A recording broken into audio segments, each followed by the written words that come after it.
Hi there, I'm Mario Mezquita with the Regional Arts and Culture Council.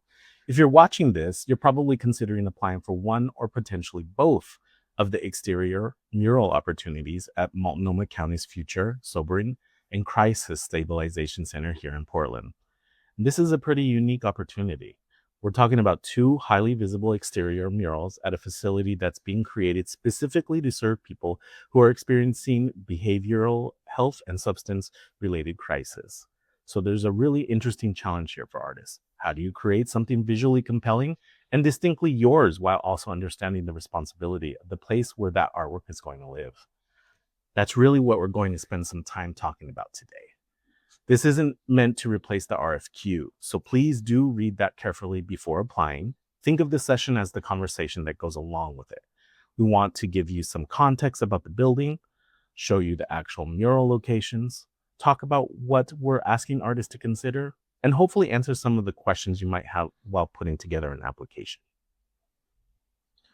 We'll cover quite a bit, but we're going to keep this pretty straightforward. We'll talk about the center itself, the two mural opportunities, the architecture, and some of the realities of working at this particular site. We'll also spend some time on the project goals, community engagement, and what we mean when we ask artists to approach the project through a trauma-informed lens.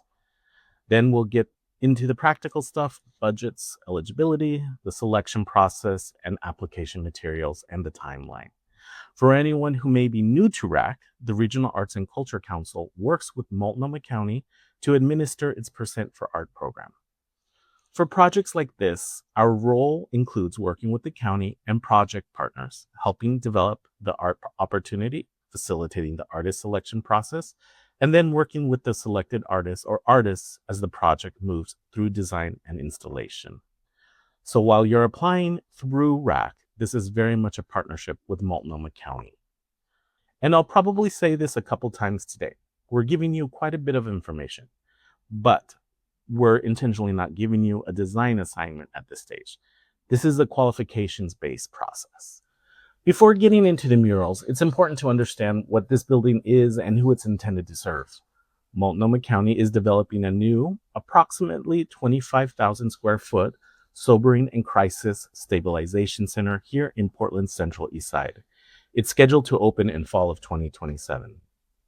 The center will operate 24 hours a day and provide services including deflection, sobering withdrawal management, and medication-assisted treatment, as well as crisis stabilization. The larger goal is to create another pathway for people experiencing behavioral health or substance-related crisis, particularly an alternative to jail or an emergency room when those aren't the appropriate places for someone to receive care. That's important context for the artwork. People will be encountering the building from very different circumstances. Someone may simply be walking or driving past it as part of their everyday experience of the Central East Side. Someone else may be arriving here during an extremely vulnerable or transitional moment in their life. So the murals are both public-facing artworks and part of the identity of a place centered around stabilization, care, dignity, and recovery. That brings us to the goals. There are a lot of words on the slide, but you don't need to treat it like a checklist. In fact, please don't. We're looking for artwork that can contribute to an environment that feels welcoming, calm, respectful, and non-stigmatizing. We're interested in ideas around care, dignity, recovery, humanity, resilience, transformation, cultural awareness, and community presence. But we're also intentionally leaving this open to interpretation. We're not asking one artwork to somehow represent every experience with mental health, substance use, houselessness, recovery, or crisis. That would be an impossible job to give an artist. What we're asking is how your practice can respond thoughtfully to this particular place. The work can be abstract, it can be representational, and it can combine both approaches. What's important is that you can articulate why your approach belongs here and how you are thinking about the people who will experience it. The RFQ specifically notes that the panel values thoughtful, grounded artistic approaches over literal representation. Let's get into it. There are two separate mural opportunities, and artists can indicate interest in one or both. The first is the Southeast Grand exterior mural. This is the large, highly visible wall facing Southeast Grand Avenue. The mural area begins approximately 14 feet 2 inches above grade or above ground, aligning with the building canopy. The second is the northwest entrance mural.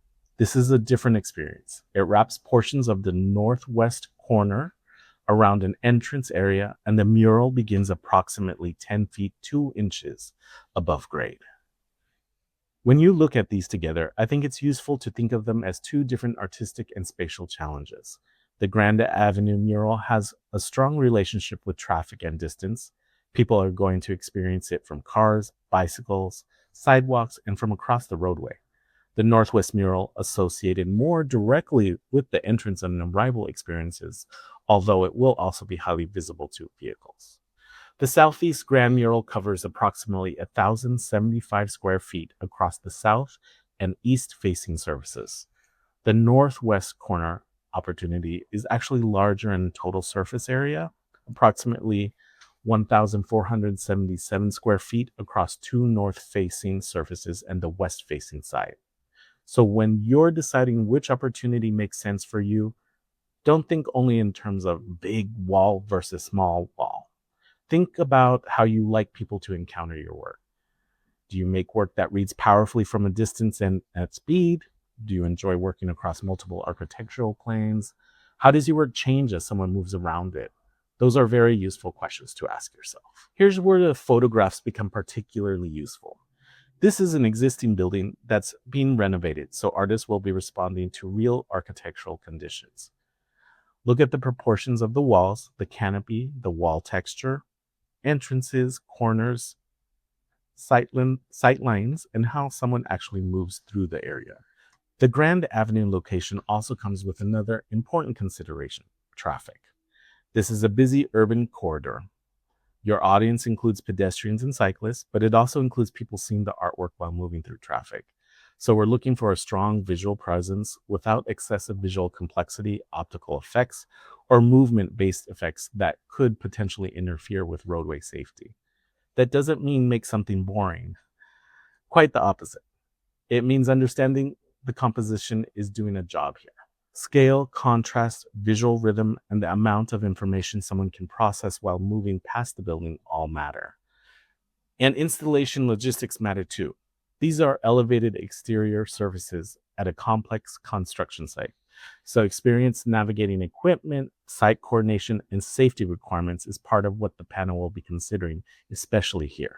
Let's spend a little time on the phrase trauma-informed, because it's central to this opportunity. Trauma-informed does not mean that the artwork has to be quiet, beige, simplistic, or stripped of personality.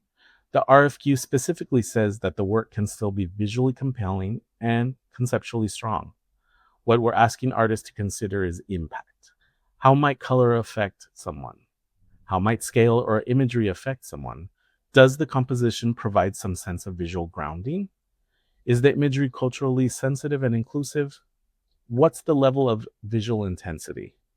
And how might the work be experienced by someone who's entering this facility during a vulnerable moment? Words we're using here include emotional safety, grounding, accessibility, calm, reflection, dignity, and cultural sensitivity. These aren't aesthetic prescriptions, they're considerations, so you should still be bringing your artistic practice and your visual language to the project. We're interested in how your conceptual strength and emotional accessibility can coexist on these sites. Community engagement is another important part of the design process. The selected artists or artists will work with the project team to gather perspectives, ideas, and feedback from community members, stakeholders, and people with lived experience connected to the center.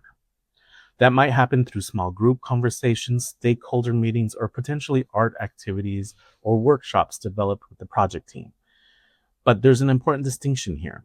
The goal isn't to have the community design the mural for you. I'm sure all of you know that. The goal is to listen and allow what you learn to meaningfully inform the direction of the artwork. That's explicitly how the engagement process is described in the RFQ. So in your application, we're interested in hearing about what listening looks like in your practice. How have you incorporated community perspectives before? How do you maintain your artistic voice while making space for other people's experiences? And maybe most importantly, how has listening ever changed what you originally thought you were going to make? That's the kind of thinking we're interested in. Now let's talk about money. The Southeast Grand Mural has a total project budget of $75,000. The Northwest Entrance Mural has a total project budget of $65,000 to $75,000. Those are comprehensive project budgets. So this isn't $75,000 exclusively for an artist fee. Your budget ultimately needs to account for artist fees, design development, materials and fabrication, installation, site coordination, community engagement, equipment, and safety planning. In other words, think about the whole life of the project. Especially with work at this scale and height, equipment and installation planning aren't small details that get figured out at the end. They're part of successfully executing the artwork, as I'm sure many of you already know. This opportunity is intended for artists or artist teams who have experience creating large-scale painted mural work and who can demonstrate the capacity to work at a complex, highly visible site. We're looking at experience with public-facing work, complex installation conditions, trauma-informed practice, and community engagement. Artists must be based in Oregon or Washington, and artists with a connection to Portland and Multnomah County are strongly encouraged to apply. The RFQ also prioritizes artists with lived experience related to houselessness, substance use, and/or mental health challenges. From there, applications go through a panel process. The artist selection panel includes artists, community members, and project stakeholders. They'll review the qualifications, identify semifinalists, conduct interviews, and ultimately recommend the artist or artist team for the two mural sites. And throughout the process, they're looking not only at artistic excellence, but also community engagement, site responsiveness, and of course, trauma-informed practice. Your application is submitted through RAC's Opportunity Portal. The core pieces are pretty straightforward. You'll submit a resume or CV, up to 8 work samples, and a statement of interest.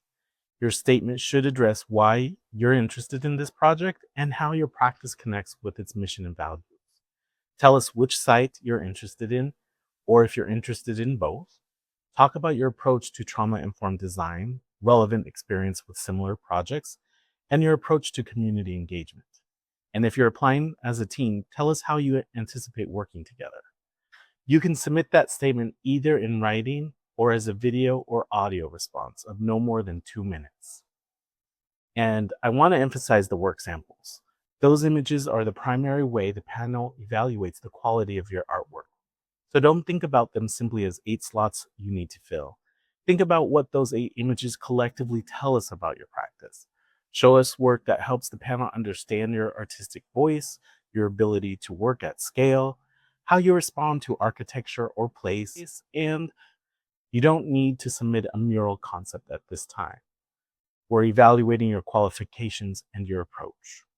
The call opened July 22nd and applications close Wednesday, August 19th at 11:59 p.m.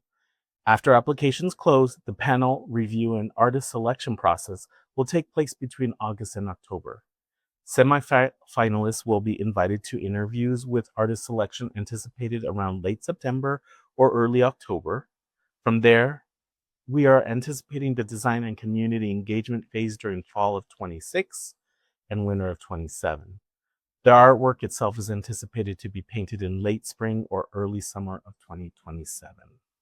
And my practical recommendation, don't make 11:59 p.m. on August 19th your personal deadline. Technology has an uncanny ability to become very creative at about 11:57 p.m. And that's the opportunity. If there's one thing I'd like you to take away from this session, it's that we're looking for artists who can bring a strong artistic voice and understand the responsibility of creating work for this particular site. We're not asking you to solve behavioral health through a mural. We're asking you to think carefully about people, architecture, public space, community, and care, and show us how your artistic practice can enter that conversation. So if your experience and practice align with what we've talked about today, I really encourage you to take a closer look at the RFQ and consider applying.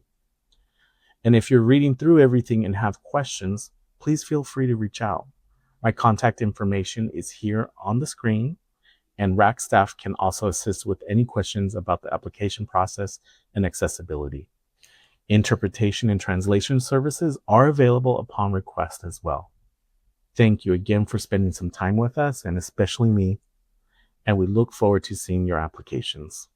Take care.